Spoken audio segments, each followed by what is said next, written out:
mustache. No, I accidentally hacked part of it off, so then I just take the that's why the thing beard's off. gone. So My wife cuts hair, and so when she does it, the clippers in a comb.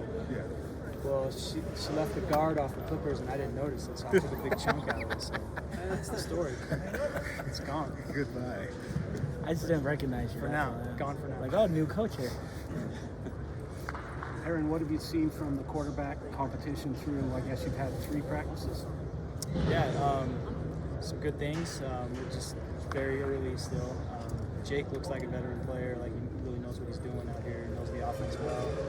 And Gary's learning our stuff. A lot of the stuff are things he did in Baylor, just different terminology. So he's got to get up to speed with everybody, just being able to process that stuff as quickly as we'll need him to in the game.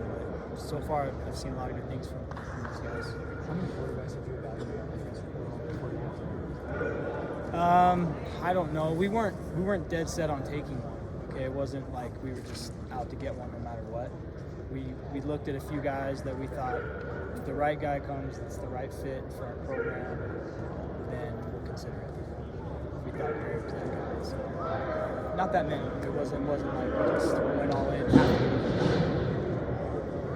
A lot was made. You didn't sign a running back to replace Aaron Roderick.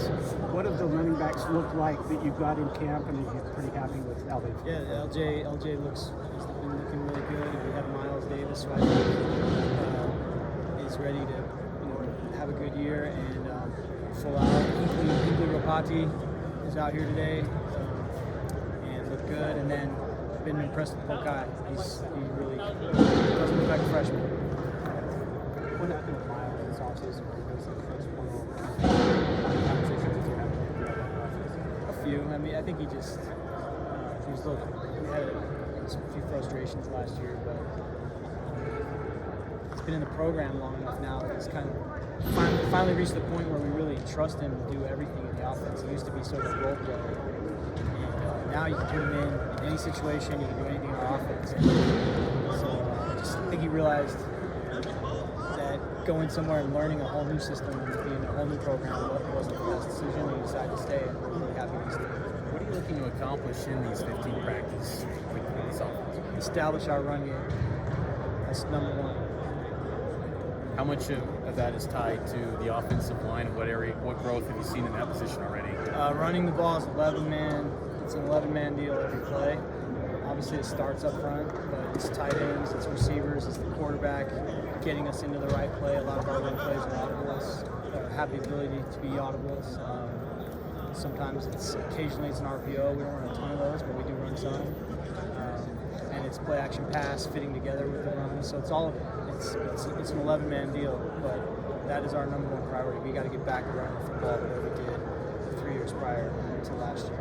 With running the football, is there kind of a change in college football where you're seeing more teams kind of turn to that instead of this pass happy attacks that we saw 5 years ago? It's good. The Big 12 is a great example of that. It wasn't long ago the Big 12 had the reputation of being air raid offenses with no defense and everybody chucks the ball around it. That is not the case. It's a physical, run-the-ball conference with tough defenses. And then I also think just nationwide, you've seen scoring's gone down 3 years in a row in college football. And part of that's the clock rules, and I think part of it might be the transfer portal. But I think a lot of it, too, is just it's becoming a little bit more of an NFL-style game. Protect the football, win the turnover battle.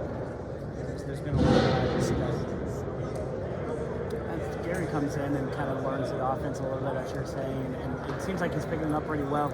But has he helped a bunch by so many veteran players coming back, particularly in the wide receiver room and the running back room? Yeah, that's good. We have a lot of guys back.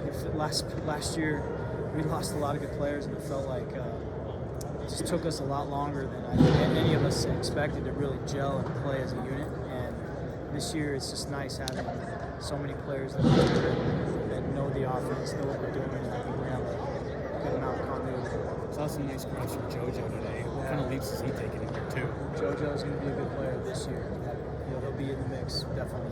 He's a good player. We've seen Reiner Swanson kind of mix in with different groups so far. What's impressed you about him just jumping right in as a true freshman? He runs really fast. He's one of the fastest guys out here. If he can learn what to do, he'll be really good. He just has just really high-end physical abilities that most people don't have. So he's if he can learn what to do, and run the offense, he's got a chance to be really good. Are you expecting Braden Time back at all in spring, or are you waiting till fall? No, I don't think we're gonna have him in spring. It's not anything super serious, but he's got a couple of minor things. We're just gonna be smart about it because he's a critical player. Make sure we get him healthy. And just to follow up on that, how big of a game was it getting him back? Huge. Yeah, huge. I mean, I can't say enough. Like a couple years ago, we lost the Barrington brothers. And Blake turned pro. We didn't expect him to. We didn't expect Harris the chance to try to turn pro. And all of a sudden, we're down 4 off the line. And this year, we got a bunch of guys back that really know what we're doing. That should be a good sign.